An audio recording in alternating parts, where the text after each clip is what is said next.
So Alexandra Matiella Novak will be talking about resource, public outreach and engagement, storytelling as a way to connect with diverse communities. I will restart my video and restart the clock when you are able to share.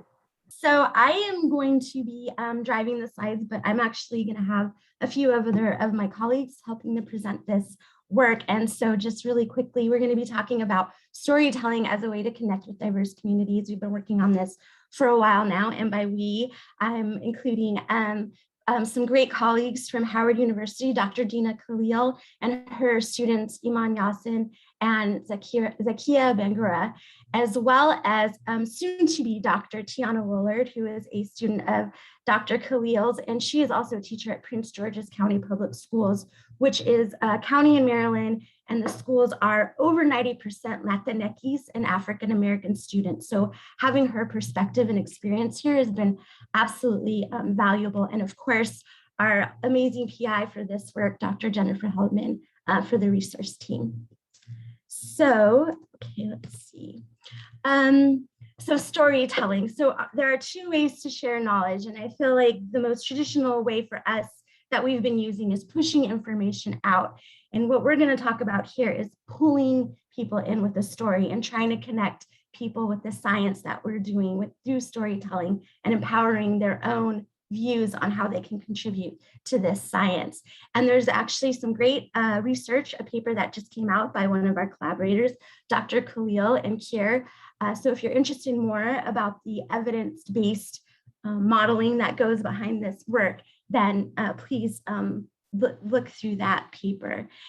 So today we're really going to talk about how we implemented this model in K through 12 lessons and connecting the problems and innovations of the resource team mission with tactics to empower conceptual storylines. And so with that, I will hand it over to Dr. Khalil. Good morning, everyone.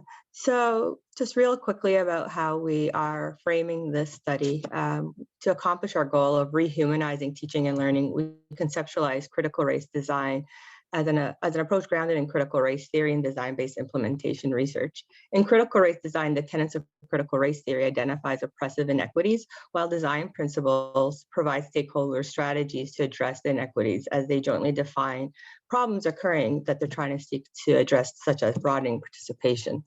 For the purpose of today, we'll focus on how we operationalize empowering minoritized students' agency by situating their everyday learning experiences and narratives as epistemological resources for designing curricular materials for the classroom. We found storytelling through culturally relevant engineering design challenges as a way of broadening participation of Black and Latinx students as it serves to counter their erasure by focusing on their assets and funds of knowledge. Storytelling's focus on their potential and impact is important as it helps them identify through mirroring, and it's empowering as it affects their neural coupling and dopamine. So by aligning culturally relevant engineering design challenges with the mission tasks, resource mission task, and Common Core and NGSS, we attended to 3 dimensions: students' interests, social justice issues, and SMEs of color. This provided them opportunities to access the material in culturally relevant ways that were authentic to their worldviews. In the next slide, my colleague, soon to be Dr. Willard, will be discussing how we implemented this lesson in an 8th grade science classroom, 9th grade biology class, a few classes in Prince George's County Public Schools and DCPS, the District of Columbia Public Schools, and one after-school program. Approximately 30 Black and Latinx students attended, and the majority participated with creating and completing an engineering design challenge. The evidence is clear that the students were affectively, cognitively, and behaviorally engaged with the lesson. So take it away, Ms. Willard. Sorry. All right. So we had this idea of storytelling. Now, I am not a professor, an educator, have been for several years. So when we talk about this idea of stories, right, we use stories to make connections.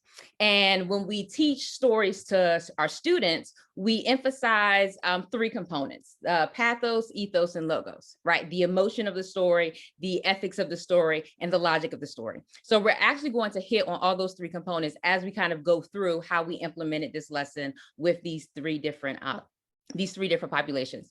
So the first thing that we started off with was engagement. right?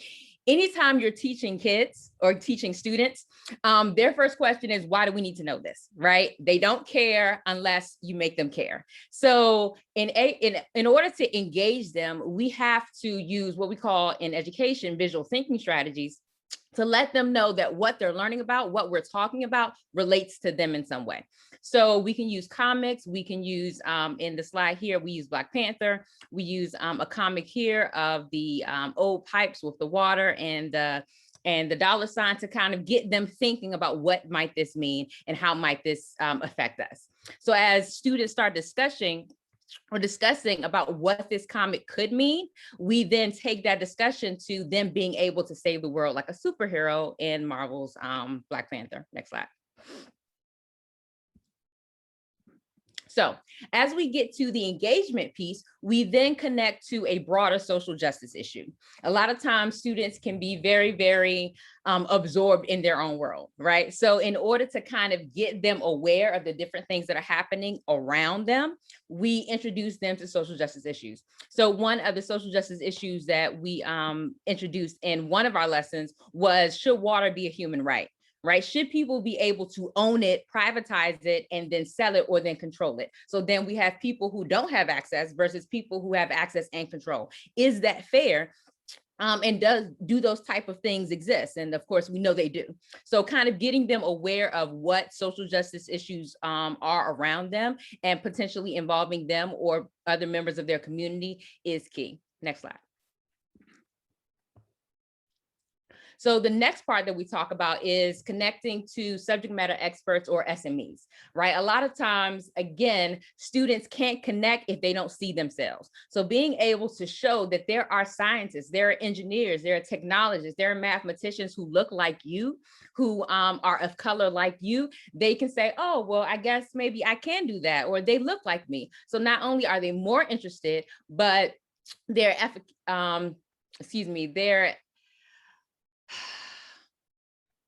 they are now positioned to think that this is possible for them. And so we share a story about an SME that is doing work in their community or in a community that's connected to them. Next slide.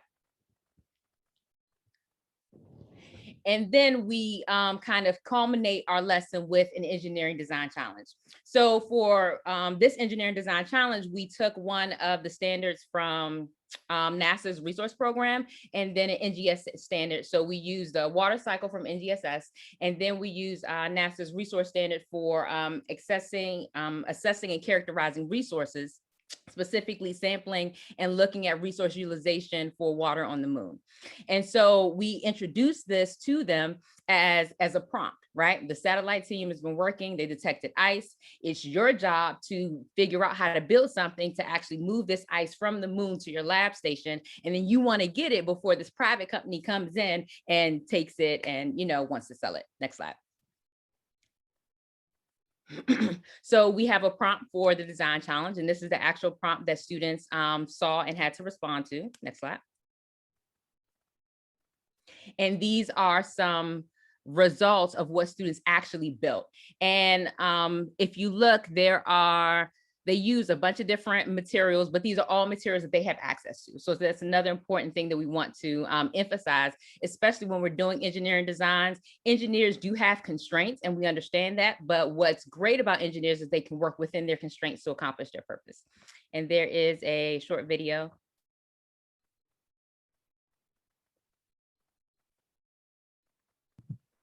Alex, we can't hear it. It's okay, I think. Let me start it over really quick.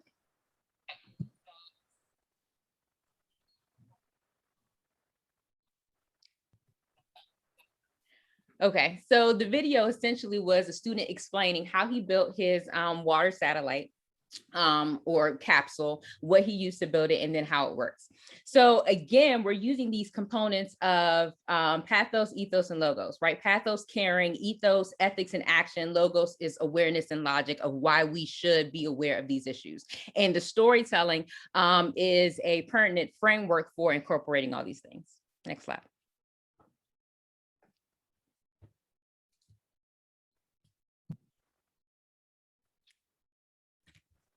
Jackie? Oh, this is me. Okay. Good afternoon, everyone. My name is Zakia Vingora. Right. When processing facts, two areas of the brain are activated: Broca's, which deals with speech production, and Wernicke's areas, which deals with the comprehension of language. A well-told story can engage more areas, including the motor, sensory, and frontal cortex.